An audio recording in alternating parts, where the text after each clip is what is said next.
Yes, students, we are doing Unit 13, that is volume, and we had done worksheet 1. So now let's continue with this unit and we will do worksheet 2. Okay. So before starting the worksheet 2, I want to show you one thing. I have this dice, जिससे कि आप ludo game खेलते हैं. ठीक है, ये dice है मेरे पास. और ये जो डाइस है बच्चे, एक जैसे कि स्क्वायर होता है ना, स्क्वायर जिसकी सारी साइड्स एक जैसी होती हैं, तो बिल्कुल ये उन्हीं स्क्वायर से बना है. ठीक है, इसकी जो सारी साइड्स हैं कोई भी छोटी बड़ी नहीं है, वो हर एक साइड से क्या है, स्क्वायर है. यानी कि सारी साइड्स, इसकी जो चारों साइड्स हैं आपस में क्या है, बराबर है, इक्वल है. और इसकी साइड्स कितनी होती है बेटे, इसकी साइड होती है 6. ठीक है, वो कैसे, क्योंकि 1 ये है, 2 3 4, यानी कि चारों तरफ की, और ये ऊपर टॉप और नीचे वाली बॉटम, बिल्कुल जो नीचे है ये वाली. ठीक है, इस तरह से पड़ा हुआ था ना ये बॉटम. तो इसकी टोटल 6 साइड्स होती हैं. ओके, और 6 स्क्वायर्स को मिलाकर ये बनता है डाइस. और इसका जो नाम है बेटे क्यूब है. ठीक है, मैथमेटिकली इसको क्या कहेंगे, क्यूब कहेंगे.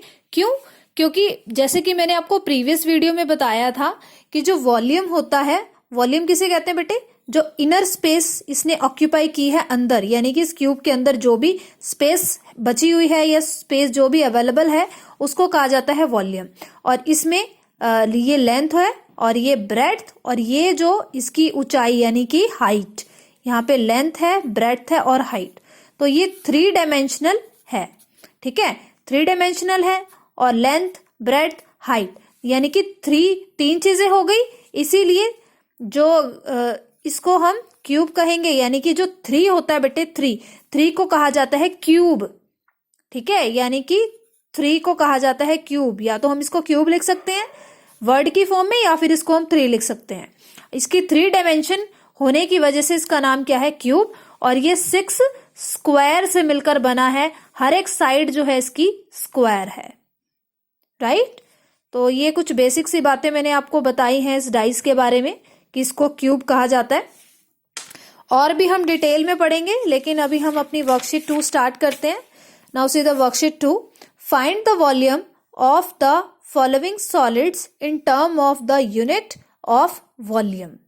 ओके, यहां पे बेटे आपको वॉल्यूम फाइंड आउट करना है सॉलिड का. ये जो आपको सॉलिड्स दिख रहे हैं, तो अगर आप इस सॉलिड को ध्यान से देखेंगे, कुछ कुछ इसी डाइस की तरह ही है.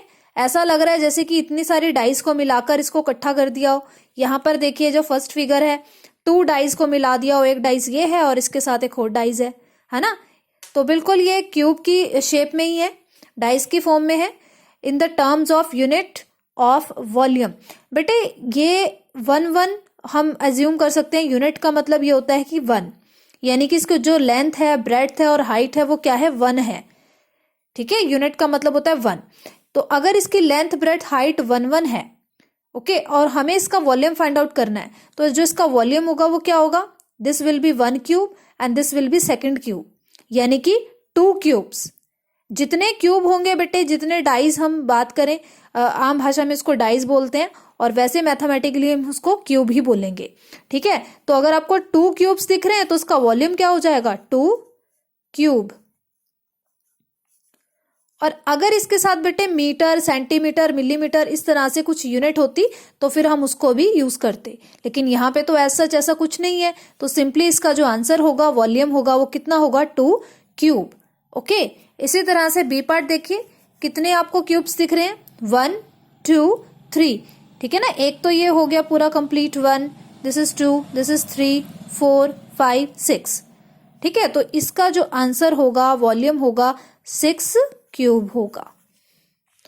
ठीक है, इसी तरह से बेटे सी पार्ट देखिए, यहां पे आपको एक ये दिख रहा है डाइस, ये क्यूब दिख रहा है ना, 1 cube, this is 2, this is 3 4 5 6 7 8 9.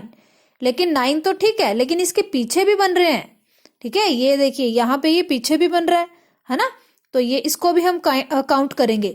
अभी हमने 9 काउंट करा तो पीछे भी तो 9 ही होंगे ना. ऐसा तो नहीं है कि कहीं से कुछ कम ज्यादा हो रहा है.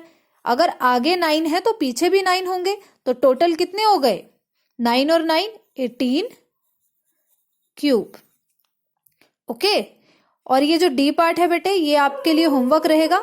खुद से ट्राई कीजिए, आपने क्यूब्स को काउंट करना है, ठीक है। जैसे मैंने इसको काउंट किया है, ये देखिए बीच में भी बन रहा है और ये पूरा नीचे तक आ रहा है, तो आपने नंबर ऑफ क्यूब्स को काउंट करके लिखना है, वही इसका वॉल्यूम होगा। ओके।